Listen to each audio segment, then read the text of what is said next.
So today we'll see the types of operating system. I think I have already covered the first one, and that is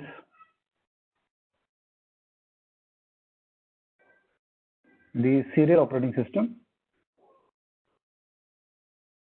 Now let us move to the second one, that is the batch operating system. Okay. So what happens in batch operating system is, I think we just started with it. So there is something called as a job monitor who keeps track on different jobs. And again, job is nothing but some task to execute, some program to execute it. So one of the important part that is done by this job monitor is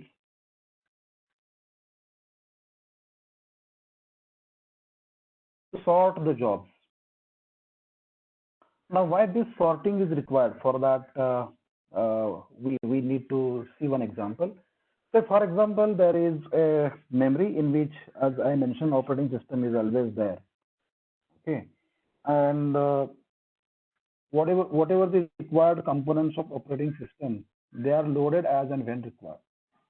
Because we working with limited memory, then what happens is, so for example, there are say 5 programmers, okay, and 5 programmers have submitted their program to the operating system for the process of compilation. Now we already aware the compilation process is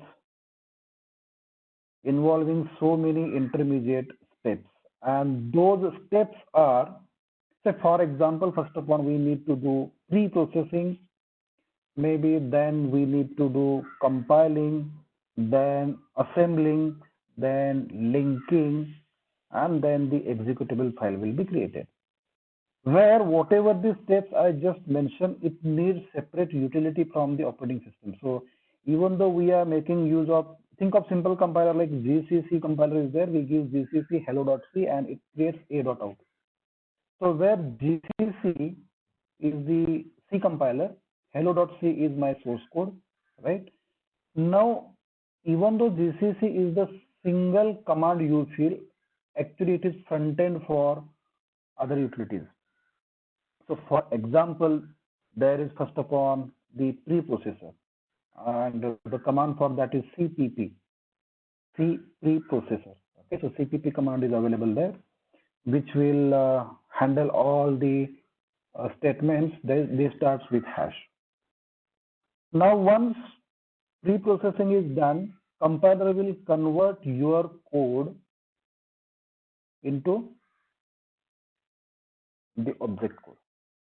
Actually, even though we are saying object code, it actually converts it to assembly code, and that assembly code will be converted by the assembler. So like GCC is a compiler, CPP is preprocessor, AS is the assembler, AS, okay. So AS assembler converts your assembly language program into machine code. Then there is a linker, and linker utility is LD, okay. LD is used under Linux. Anyways, whatever the commands I'm mentioning is on Linux operating system. So LD is there, and LD is used to link it with other libraries if any required. If, for example, if you use sort of threading or say maps library, then those library has to be linked with your code. Now multiple parts are required, and suppose we have a limited memory, and then operating system first of all will load the preprocessor, that is CPP file, and first programmer's task will be taken there, and it will convert, like as I mentioned, there are 5 programmers, they have submitted, for simplicity let us assume it is like 1.c, 2.c, 3.c, 4.c and 5.c. So 5 files are there. So the CPP will pick up 1.c and it will be converted to the intermediate code, and that intermediate code is like what I can say, it is pre-processed file. Okay. Now operating system has to remove the preprocessor from memory, because I mentioned there is limited memory, and now it has to load the compiler. Now compiler will take the intermediate file that was created by the assembler, sorry, by the preprocessor, okay, and it will convert it to, say, assembly language. Now operating system use second tool, that is the compiler. First upon preprocessor, then compiler. Now the third thing is operating system will take compiler out from the memory and it will take assembler into it. Now assembler will convert the assembly language code into object file. Next step is operating system removes the assembler and it will load the linker. Okay. So after loading the linker, it will link with whatever other files required and it creates the executable file. Once executable file is created, task of first programmer is finished. That is 1.c is converted to, say, 1.out, for example. Now operating system has to start with 2.c, and compilation as compilation process starts with the preprocessor. Right now what is there in the operating system is the linker. So OS has to remove or take out from the memory the linker application and it has to load again the preprocessor. Now you can imagine, like then pre-processing is there, compiling is there, assembler is there, and then linker is there. Again, let us take 3.c and repeat it. And remember, for each and every step, operating system has to do some sort of taking some tool in, taking some tool out. So that is additional overhead on the operating system. Whereas if operating system sort the jobs, so even though we are saying just 5 jobs are there and that is for compilation process, actually for operating system they are not 5. So pre-processing, then compiling, then assembling, then linking. So 4 tasks, rather I can say, for which 4 different tools are used, and we have 5 programs. So 5 multiplied by 4. Total 20 jobs are there for the operating system. Okay. Now if we sort it in such a way that operating system don't waste time in taking the utility out and in. So for example, first upon the preprocessor will be loaded into the memory and then it will pre-process 1.c, 2.c, 3.c, 4.c, 5.c. Note that I am pre-processing all the files. So even after first pre-processing, second task is also pre-processing. So there is no need to load preprocessor again because it is already there in the memory. Right? In daily life also we do similar kind of thing.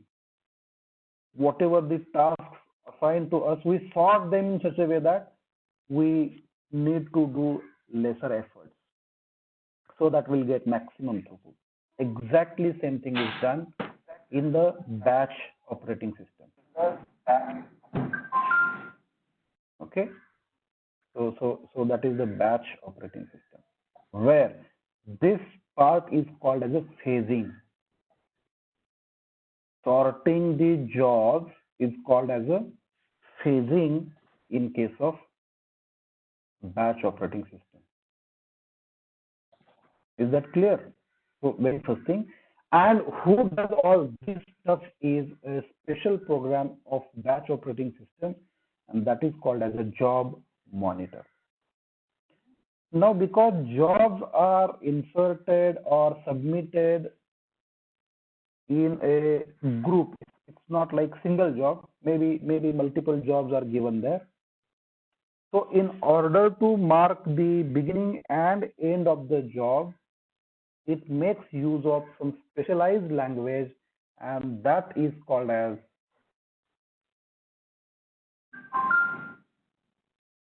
the job control language here. Job control language. Okay. So in short, it is JCL. The use of JCL is to mark the beginning and end of the job. So typically we submit job in a file and we need to mark the beginning. So there is something like job start, job end, these kind of commands are there. Now kindly note that JCL is not a programming language. It is a control language where we just mark the beginning and end of the job. Okay. And whenever the job is finished, program will return control to the job monitor. Now here we need to provide memory protection, which is not required in serial processing, because in serial processing the processor is just executing single task. That's it. But now here job monitor should be there in the memory. Similarly, some utility. So for example, as I mentioned, the assembler example. Assembler is loaded and then actual task submitted by the user is done by the assembler. That is converting the assembly code into the machine code. That is done by the assembler, right? And again, job monitor is also there in the memory.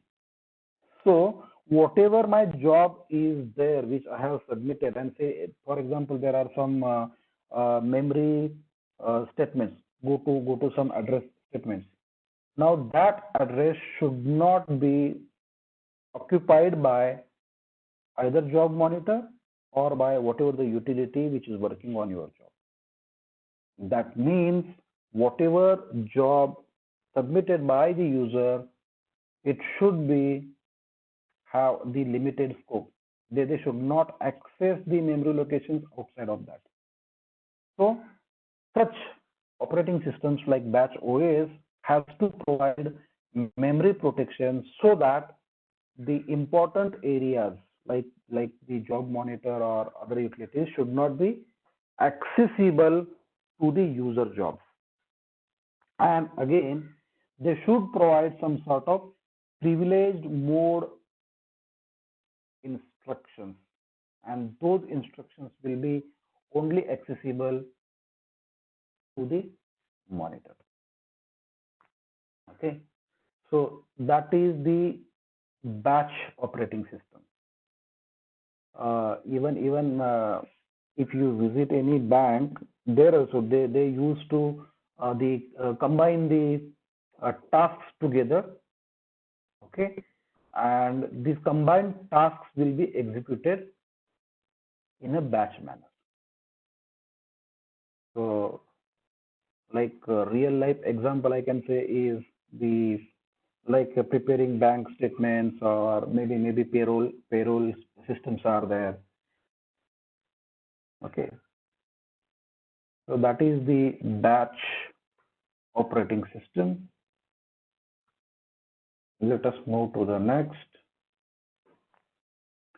Now this is time sharing operating system. Okay, now time sharing operating systems, the concept actually started with the mainframes. So whatever the CPU is there, you think of mainframe or mini computers where clients are connected, maybe making use of just diskless clients are there. Think something like we just have multiple monitor and keyboards only, and actual processor is single one. Okay, so time sharing systems, like we have very strong processor. Okay, so many resources are attached to it, and so it is capable of handling thousands of clients simultaneously. Now the time sharing operating system comes under category of multitasking system, where they have the capability of executing tasks, multiple tasks rather, simultaneously. And these systems are typically interactive systems where users are interacting. Say in case of batch operating system, they cannot be interactive. That is one of the drawback of batch. You need to submit the job, and you never know when that job will be executed. So you just need to submit the job and wait for its completion. Okay. So example, let me tell you. Example is suppose just I want to add two numbers. Okay. Now in batch operating system, you need to provide those numbers by other means. Like say for example, you will store the numbers in one file, and the batch operating system will read from the file both the numbers, and maybe it will create one more file called as a result, and later on you just need to check, or maybe it will send mail to you, and that mail will consist of whatever result of your computation is there, or maybe the results are stored in another file and you just need to open that another file and check it. That's it. But in interactive system, what happens is, it is like how we do the programming. So for example, if I execute the program, then some prompt will be there, enter two numbers, then user is actually sitting there and typing that number. That is the interaction. So where user is interacting with the operating system. So time sharing operating systems are interactive, where maybe we have different users interacting, maybe single user or different multiple users also interacting, and the processor's time is divided,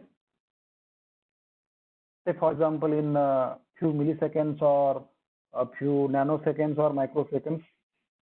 Okay, and then whatever that time space is there, that is typically called as time quantum. I just mentioned the time quantum word here. This is important. Time quantum. So time quantum is the processor's time, which is divided. So that much amount of time will be allocated to each and every task. Fine. Once this time quantum finishes, processor will move to the next task or next job. And this switching happens so fast that every user feels like the processor is only attached or only doing his or her task. All right. And that is the reason. So like tasks are arranged in a round robin manner. So suppose there are 8 tasks, 1, 2, 3, 4, 5, 6, 7, 8. After 8, again first task, 1, 2, 3, 4, 5, 6, 7, 8. If say for example third task is finished, then 1, 2, 4, 5, 6, 7, 8, again 1, 2, 4, 5, something like that. And this switching is very fast. And that is the reason the time sharing operating system provides the better response time. And in this example, if you see the applications I mentioned, it is Word, that is a word processing where user is actually typing or typesetting something. Email, yes, user is composing mail and trying to send it. Browser, so these are all interactive applications.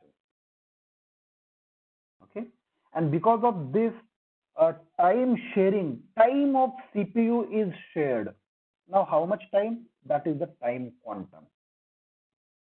Because of this sharing, every task or every user, because we talk in terms of task, every task gets the equal opportunity for execution.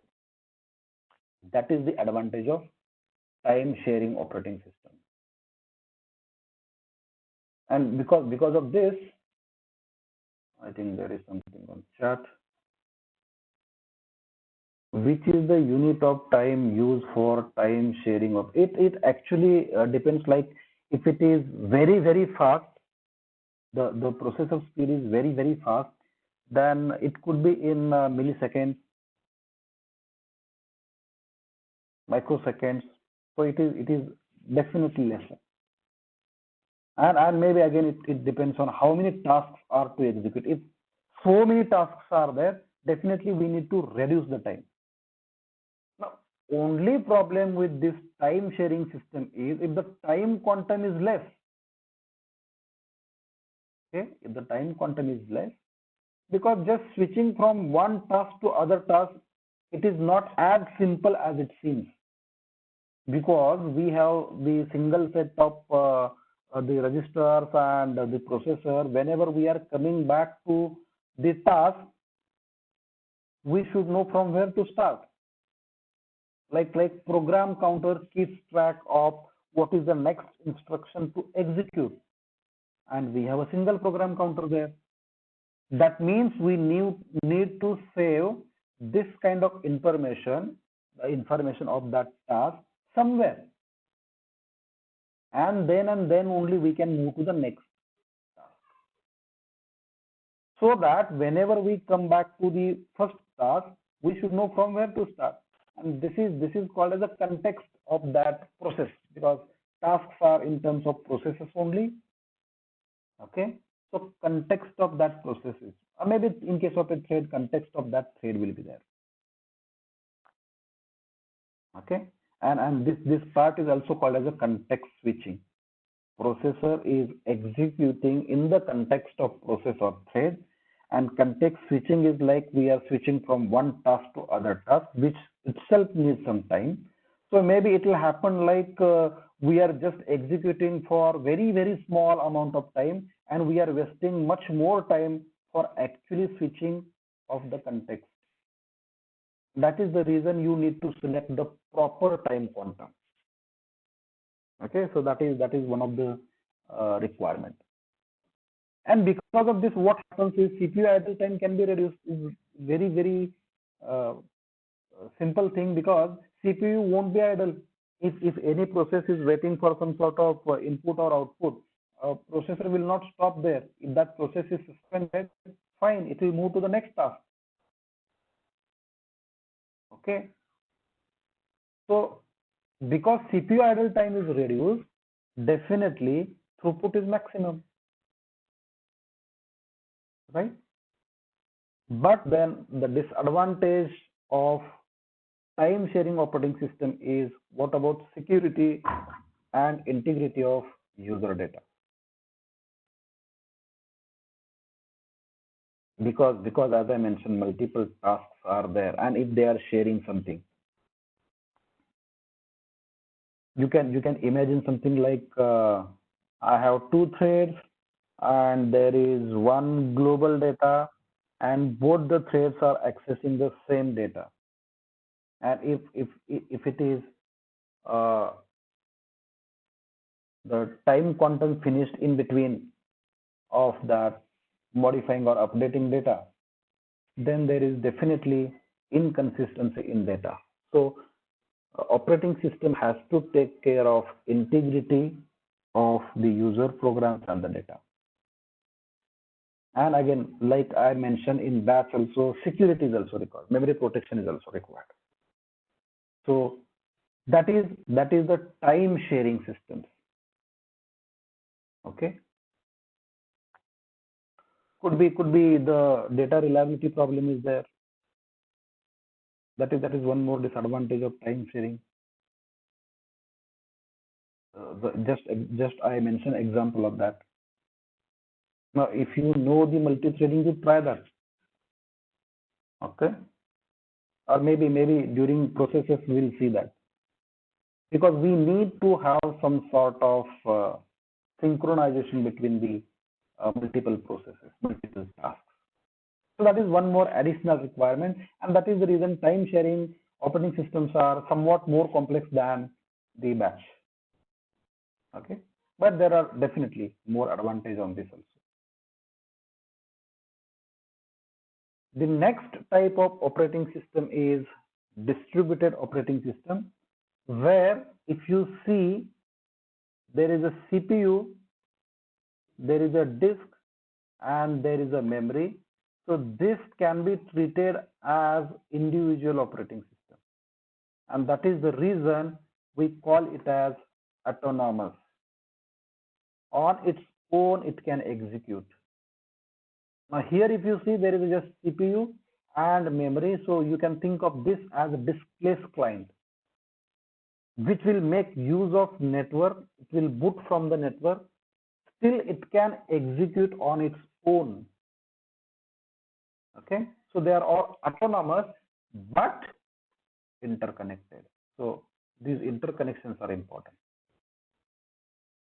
And because they are autonomous, we call them as loosely coupled systems, because two types are there. One is loosely coupled and one is tightly coupled. Now, why they are loosely coupled? Because they are autonomous. They are running on their own. And still we can have the distributed operating system. Okay, even though they are not that much popular, but there are definitely advantages of having distributed OS. For example, failure of one will not affect others. Now, distributed applications are there nowadays, which are more popular than this. You can think of domain name system used in the internet, where, for example, if I type www.google.com, this domain name has to be converted to IP address so that communication takes place. Now, millions and billions of hosts are there, pipes are there. Where to keep that mapping? If you have a centralized server, two problems are there, rather three problems I can say. Number one is database is very huge, so latency will be there in the searching. Number two, there will be bottleneck because everybody is making requests to the same server. Third thing, single point of failure. If that server fails, whole internet will collapse. Then what is the solution? Solution is distributed database kind of a thing. On the same line, the distributed operating system works. So, because we have autonomous systems, failure of one will not affect the other. If one fails, no problem, there are others to take care of that. Okay. So one of the packages available, like for example, when we say Linux is operating system, Windows is operating system, MS-DOS, maybe serial processing kind of thing is there. Okay. Now, what is the name of distributed operating system? And that is the reason they are not that much popular, but there are something called as a PVM or LAM, local area multi-computing. LAM is a package which actually does this kind of a thing, where multiple computers are there in the LAN, and one may be working as an maybe something like becoming coordinator kind of a thing, who want to execute some task on distributed manner. Okay, then it will distribute the task to multiple computers. They will perform the task and they will communicate the result, something like that. And because we have the multiple autonomous computers connected, computation is highly fast and durable. Why highly fast? Because multiple processes are there. Why it is durable? If one fails, no problem, it is available somewhere. There is no single point of failure, which is the case in case of a time sharing. Okay. Load distribution is one more advantage. Load distribution. So whatever the computation is there, yes, we can distribute the load amongst all the nodes of distributed operating system. That thing is possible. They are scalable. Scalable is what? Anything which is scalable, that means if we need some sort of additional resources, yes, we can simply go on attaching nodes to our distributed operating system. So that is the reason they are also called as scalable. Okay.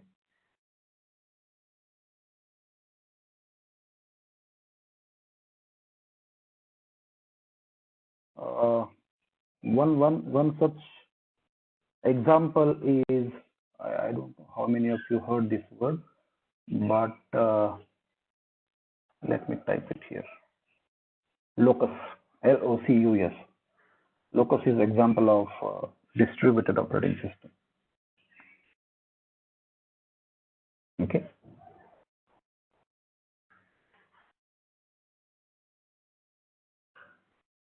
Next one is network operating system. Now here you will see we have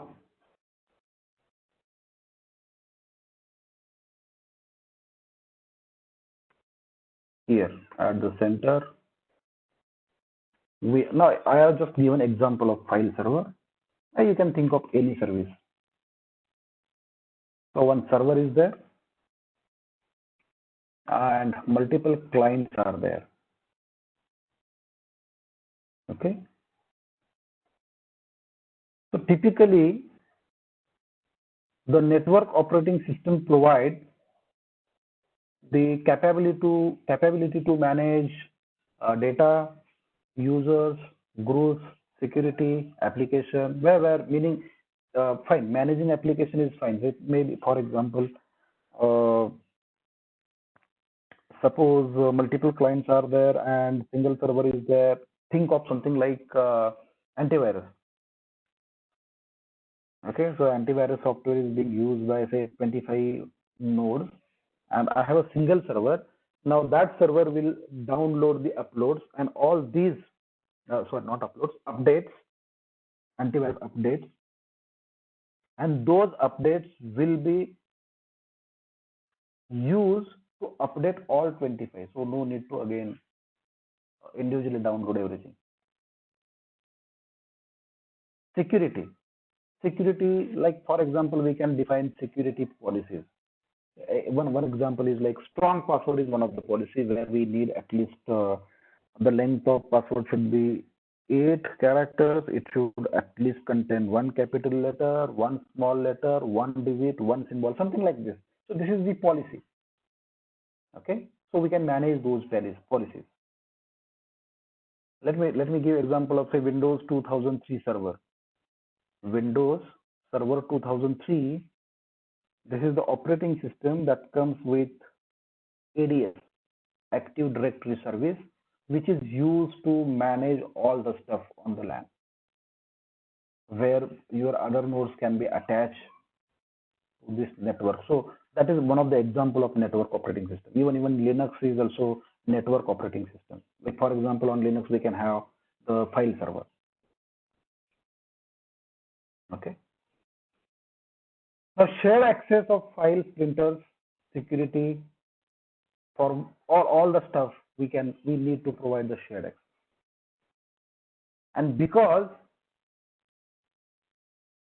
the operating system users are well aware of the underlying configuration, networks, connections, they are popularly known as tightly coupled systems. Like previously we saw distributed is like loosely coupled. Here they are tightly coupled. Those who have used this Windows Active Directory service will come to know from server we can manage anything. Again, because we have a server, maybe we need to provide highly stable centralized server. And why? Because that is a single point of failure again. Okay. So highly stable centralized server is requirement. So disadvantage, I can say servers are costly. Whatever the security concerns are there, they are handled through servers only.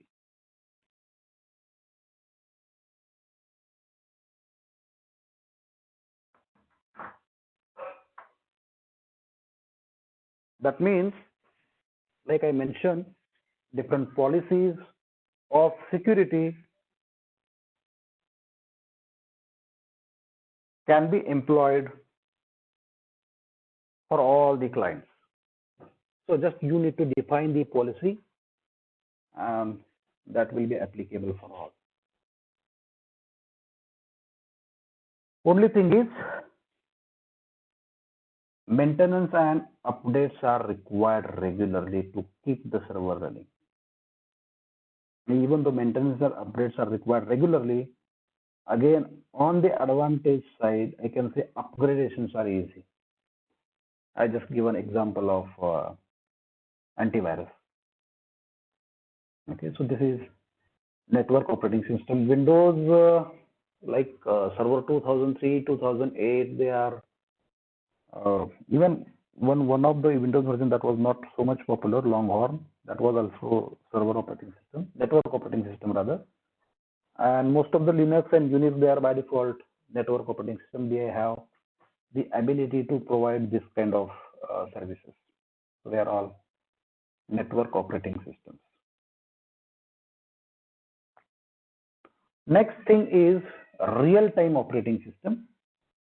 Now there is a separate kernel required, RTOS kernel, real-time operating system. Now real-time operating systems are used where the time interval required to process and respond to input event, it is very, very small. Okay. Why it is so? Because of nature of the operating system. Fine. Just a minute.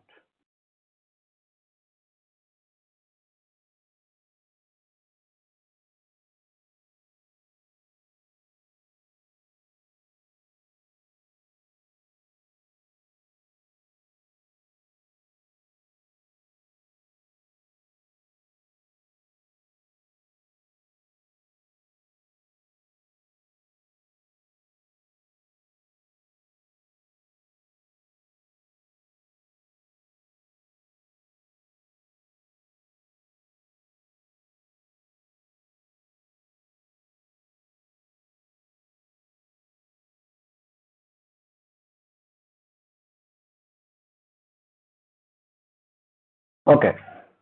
So the real-time operating system I just mentioned, the time required to process and respond to input is very small. Because as I mentioned, the real-time operating system is used for this kind of purposes only. For example, missile systems are there, air traffic control systems are there, maybe robots are there. Let me give a very simple example. Suppose you have a very good costly car in which one of the security feature is to have airbags. And for that airbags, maybe we have some sort of embedded kind of circuit which includes some sort of application or say operating system. Okay. Now, if accident happens, that event will be identified by real-time operating system and action has to be taken quickly. You know what will happen if the action is not taken quickly, right? So that is actually purpose of a real-time operating system. So one of the example for real-time operating system is like embedded system itself. Now depending, because this time response time restriction, they are very, very strict. Now, depending upon this part, there are two types of RTOS, that is a real-time operating system. One is hard real-time systems and one is soft real-time systems. So in case of hard real-time systems, these time constraints are very strict. So even shortest possible delay is also not accepted there.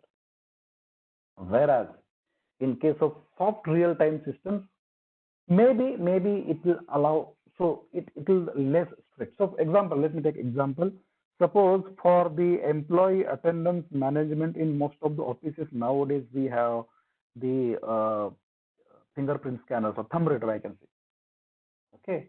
Now, employee will enter into the office and he or she will put thumb into it and it will scan it and it will note down, it will identify the employee and it will note down the time, the maybe entry time or exit time, whatever is there. Now, if it takes some delay there, no issues.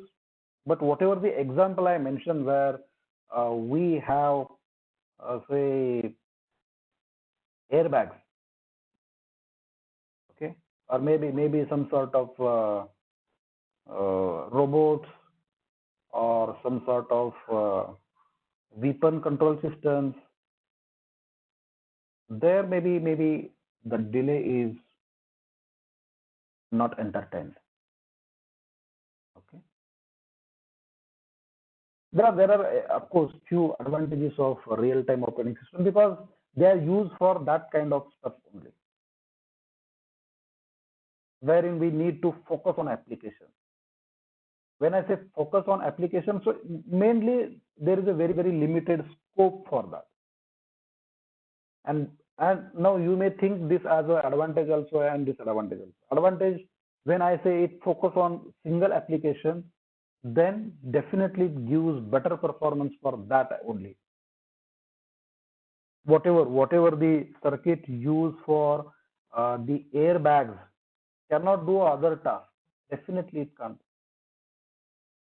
So on the disadvantage side, I can say the RTOS can do very few tasks, but they have some target application. Okay.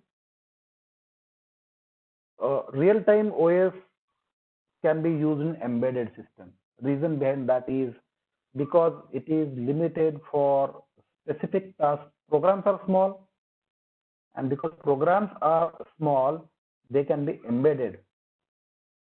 Okay, like in transport systems.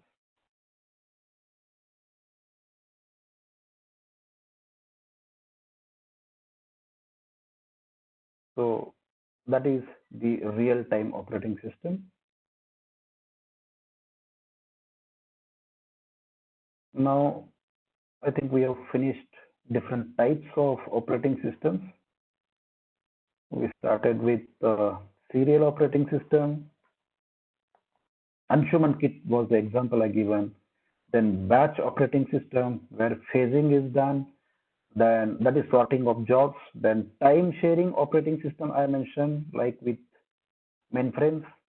Then the distributed operating system, again also popularly known as loosely coupled, scalable, and we can share the load. Then network operating system, they are tightly coupled, single server can control everything. We can manage data and all that stuff. That is network operating system. Example I given was file server. Distributed operating system, I mentioned example like Locus or the distributed nature application like a domain name system, and real-time operating system I just mentioned. Mostly embedded operating system for that. Now, in order to implement all this stuff, what we need is the core component of operating system, and that is called as the kernel of operating system. And there are three types of kernels.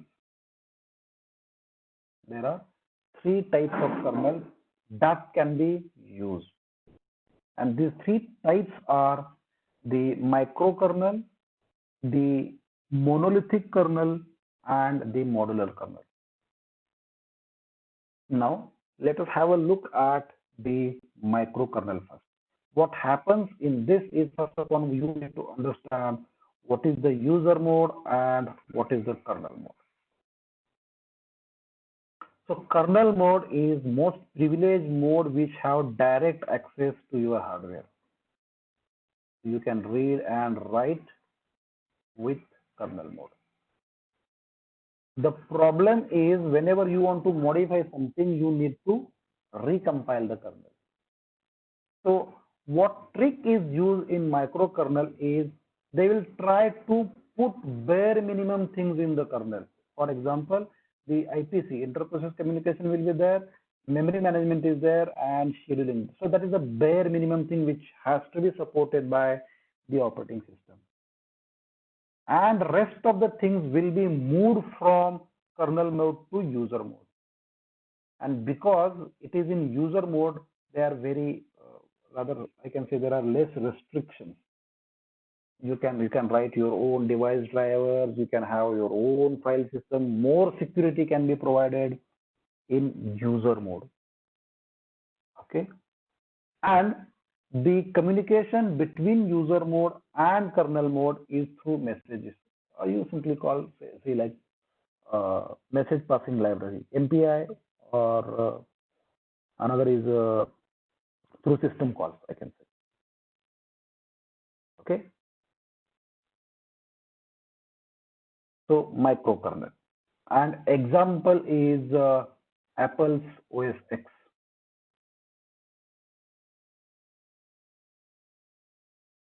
Example for this microkernel. So Apple's OS X makes use of microkernel. What is disadvantage? The disadvantage is this is lots of communication which will take more time. Even though we can provide more facilities in more secure manner, the problem is the communication between user mode and kernel mode, which needs to be through messages, will take more time as there is more communication. It is not like I'll share the part of memory and that will be accessed by the code from kernel mode and user mode. No. That is what happens in monolithic kernel. You see it here. This one is the monolithic kernel, where at the bottom we have hardware, at the top we have application, and in between whatever is there, everything is part of your kernel. So this is the, so here you can see this part. So from this up to this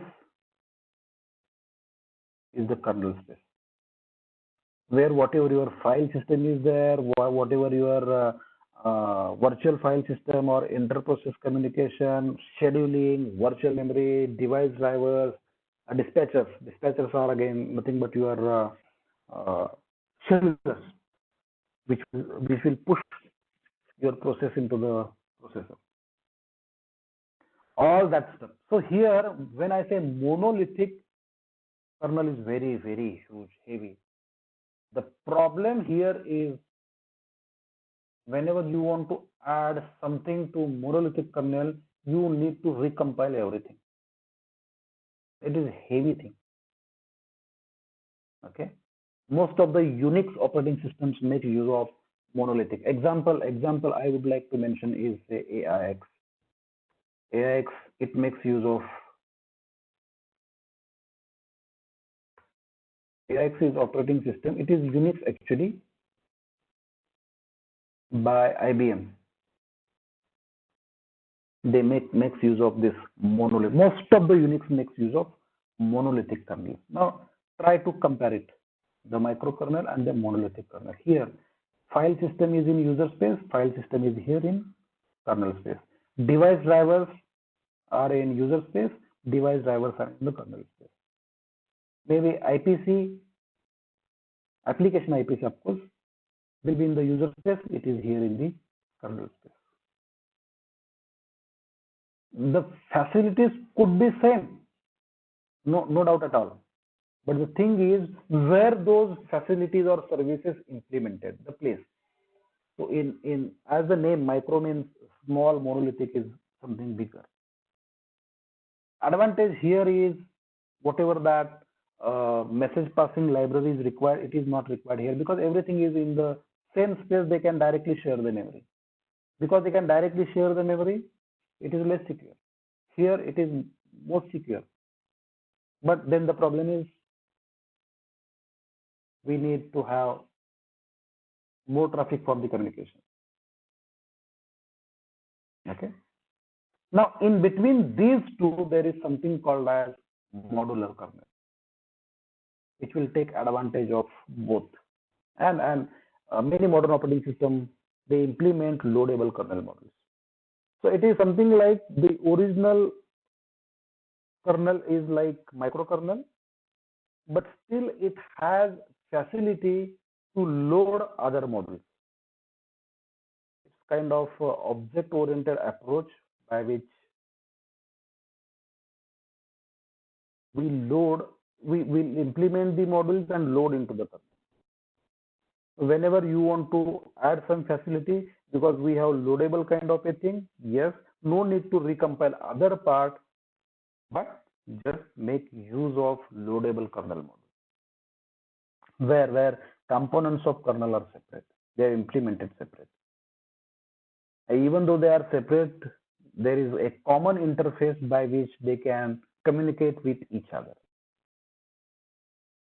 Okay. So for example, suppose I attach some sort of new kind of disk, and for which I need to have a separate module for it. No problem. We can design, or maybe the manufacturer have already designed module for that. Just we need to load that module into our kernel. That's it. So that becomes not necessarily this. Maybe a different kind of printers are there, scanners are there, where device drivers can be loaded as and when required. So these are modular kernels. Modular kernels example is the Solaris, Sun Solaris. Solaris operating system makes use of modular kernels by Sun. Even multiple Linux operating systems, they are also making use of modular kernels. Now, if somebody is interested, you can look for lsmod command. Lsmod. List the modules. Similarly, you want to insert the module, insmod is the command in Linux. Insmod, sorry, not mod. Insert the module. Okay. So these are the types of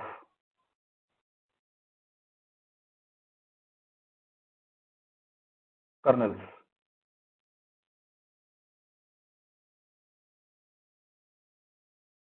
That is end of unit number 1, where we saw the definition of operating system, what are the services provided by the operating system, what are different types of operating system, different types of kernels, and even we saw in depth the booting process. So that is end of unit number 1. Unit number 2 is processes. We'll start in the next week. Possibly next week we'll have common lectures for division A and division B. Okay, because now I don't know how many of you observed or not, but now we can have the meeting for unlimited time with unlimited user, not unlimited 1000. So, but for our class, 1000 is more than sufficient. Reason behind that is whatever the pro version is there of Cisco, our college have already started with it. They have enabled it. Okay. So do you have any doubts?